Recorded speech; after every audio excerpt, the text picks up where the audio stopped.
You know why? Because it's Pop Off Friday.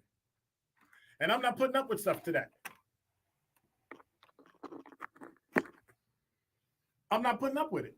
So, yesterday, I ended the show and I was telling you about I guess you could call it a town hall meeting that they had yesterday at Clinton Rose Center about the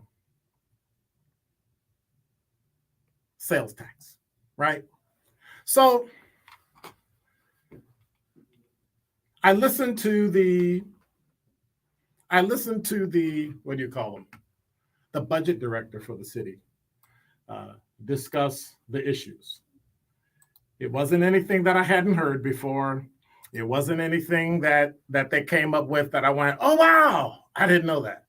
So I got a copy of the handout. I got a copy of the impact statement for the Black community because, as you well know, paying additional taxes for, which I don't understand, Black, white, Hispanic, or Asian community, paying a tax is going to impact the city of Milwaukee. But there's some parts of it. Well, you tell me. At the senior center meeting, city budget director Nick Kovac spent the first hour laying out the case for a sales tax to address the city's budget gap and avoid what he describes as borderline unimaginable cuts. And I forget where I got this from. I don't know if I got this from Channel 12 or, let me see. I got it from JS Online because it says Gannett. All right.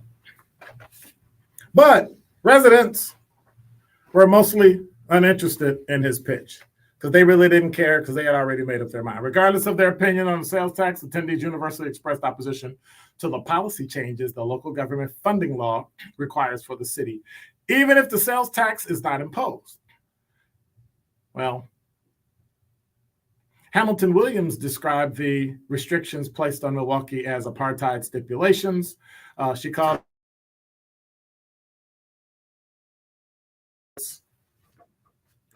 record $7 billion surplus to address a spike in the amount the city has to contribute. Aurelia Saya, a member of the Milwaukee Alliance Against Racist and Political Repression, which clearly isn't happening, implored the city council members to take action to repeal the policy provisions in the new law, and they can't. Known as Act 12 and find workarounds. The sales tax is a Band-Aid solution on the harm Act 12 is going to cause Milwaukee, and it will not stop the bleeding. And so it goes on and on. Clarence Nicholson, president of NAACP, spoke against the sales tax because it didn't promote economic growth. And it went on, and you hear from different people. Fire Chief Aaron Lipsky closed the meeting by making one last appeal for city council members to support the tax. And there were 20 different speakers. And what's the outcome of this? Where are we going? You're not going to get better service. Basically, all you're doing is holding the line for what you have now. So if you call and don't get an answer, you're still going to call and not get an answer. If you need city services that used to come in a day, it might take 3-4 days, maybe even a week. It's not going to enhance city services across any of the departments. And that's what troubles many of the council members. Paris Miller, who lives in Coggs District, expressed frustration with the deal, especially after the fact that any money raised by the sales tax goes toward police and fire staffing levels instead of improving social services.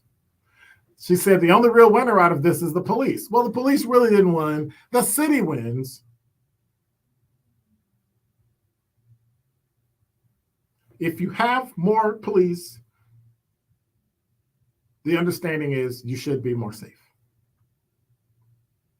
But this doesn't even go for, which I still don't understand what some of the negotiations that went on, there was no reason why the mayor was the only person there. Council members should have been there. Common Council president should have been there from the beginning, but showed up later. These are things that should have been occurring, but was somebody asleep at the wheel in Milwaukee? How did the police union get information to them and our own Common Council president and mayor didn't? And that's a question. I'm not blaming anybody for anything. I'm not accusing anybody of anything. But we have to remember one thing. The sales tax is going to ensure services don't see a massive decline. The 700 police officers, the firefighters that would be cut, the 800 city workers that would be cut. And so I think what people miss when we talk about the pension is that everybody in the city gets the pension. It's not just police and fire. They just have the largest budget. But the city workers are in that pension. Their quality of life upon retirement is contingent upon the sales tax. Not to mention those of us that are already retired, our quality of living depends on the sales tax.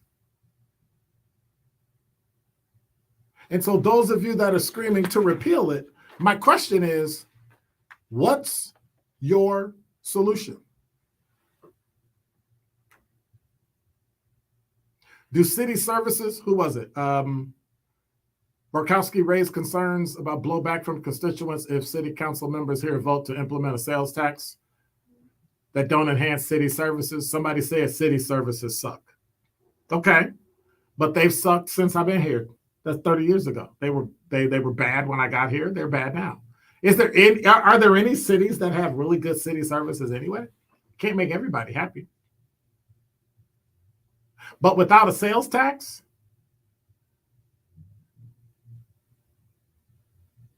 you got nothing. I don't like tax, but I will pay the 2% sales tax. Some of the things that go along with shared revenue are idiotic. I think the legislature was idiotic in some of the things and some of the binding that they put the city in. But if we're going to save ourselves, we're going to have to accept it and figure out a way to work around it. You let the governor fund teachers for the next 402 years. It didn't say anything about that. Like nobody's complaining about that. Current education in Milwaukee sucks, but nobody says anything about it. And that's my point. Be consistent. If it's going to be bad, say it's bad. But for those of you that are saying we should not take the sales tax, for those of you that are saying you don't want to pay an extra 2% because you think it's terrible and all the things that go along with it, hey, it's Pop-Off Friday. I got one bit of advice for you. There's only two things you can do if you don't think we should take the sales tax. Number one, it's only 2%. Number two, it's only 2%. So if you don't like it, there's only two things you can do. You may not like it. Here goes. Pay up or move out. That is Dr. Ken's Truth on the new 1017 The Truth. Join the livest talk and text fan base in the country. To your phone where you speak the truth. It's 1017 The Truth. That's right. With Sherwin Hughes. That's right. So it's your particular truth. Keep calling. You on the new 1017 The Truth. Tap in. Keep texting. Because Mike from Mill Road just said, I hope Mel never even thinks about another man when she's